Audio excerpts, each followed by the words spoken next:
Welcome to today's tutorial, Will You Be My Player 2? A little video game inspired cookie project. Here is the remote and then just a nice little cookie that ties it together to make it a little bit more Valentine's Day-ish. I'm going to show you how to easily line up these buttons on the cookie, and then I'm going to show you how to make this simple coordinating cookie. Before we get started on the actual decorating, we need a base of icing on each cookie. I'm adding black icing to the remote cookie and some white icing to the heart.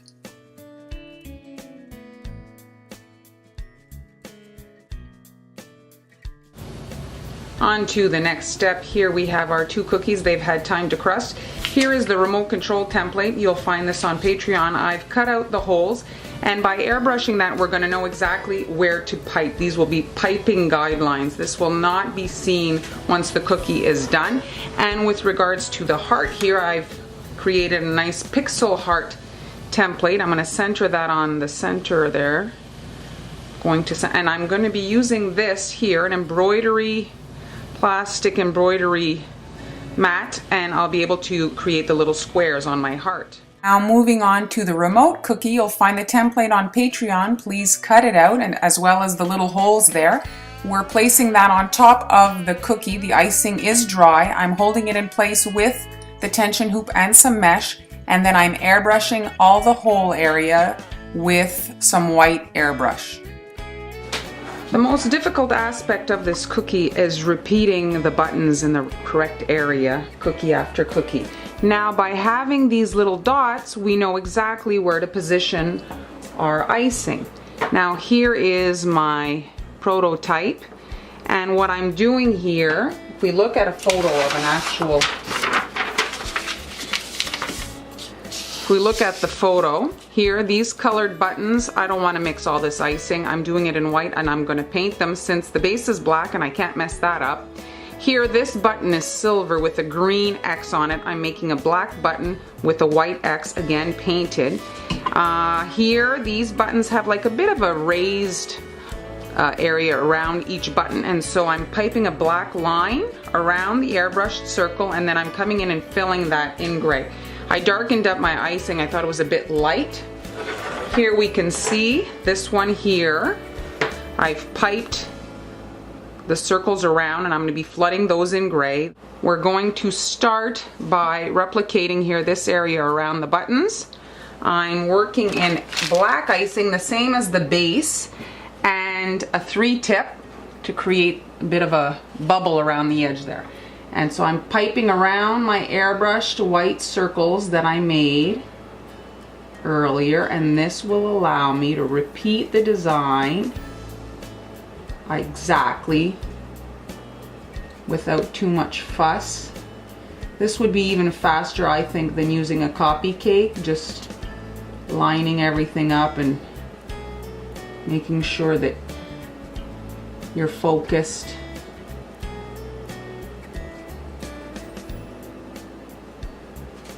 There we go.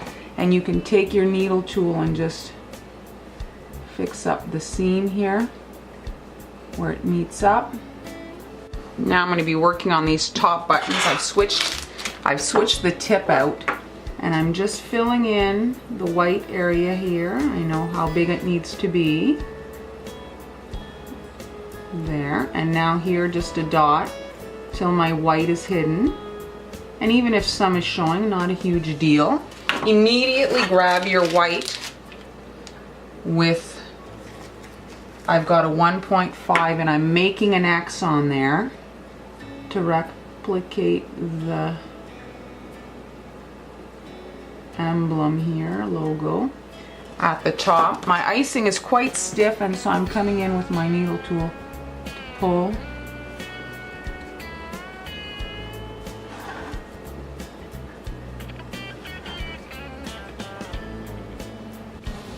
Now here, these buttons are all kinds of colors. I don't want to mix all that icing. And so I'm just going to do white circles, white dots. Fill in the area. Very easy. You know exactly how big they have to be.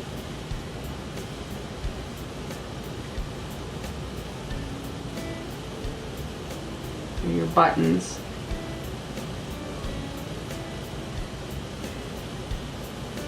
There. And there's letters on there, but we're not going to worry. This is too small. And just by painting them in the color, it'll be fine. I think it'll be close enough to the actual remote. Now we're filling in the buttons. It's easy since we have the black outline. Coming in with gray icing.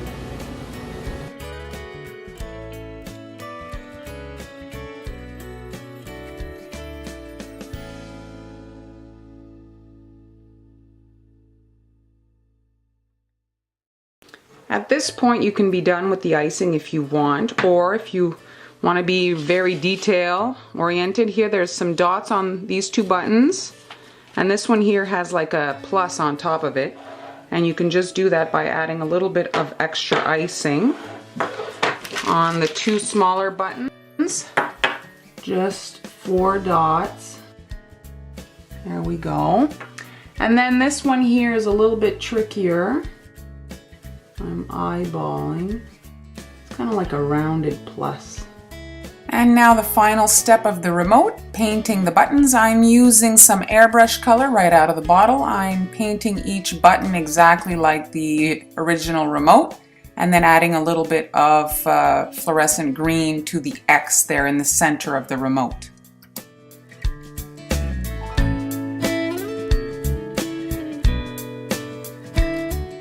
There are 3 layers to the stencil. First the paper shape, and then I'm putting a stencil to block off some of the areas, and then my square mesh here.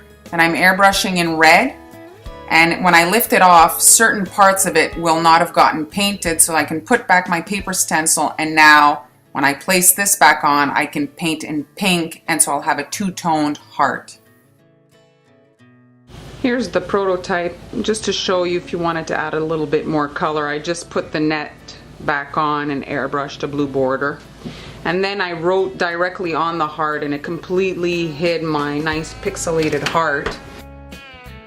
And so we're not going to do that. First thing I did is I outlined my heart. There you go. And we're going to start here. And there we have our little Gamers Valentine's Day set. This remote control cookie would obviously be amazing for a little boy's party. I hope you'll use this technique in your other cookie projects to help you align all your elements. Thanks so much for watching, and I'll see you next time.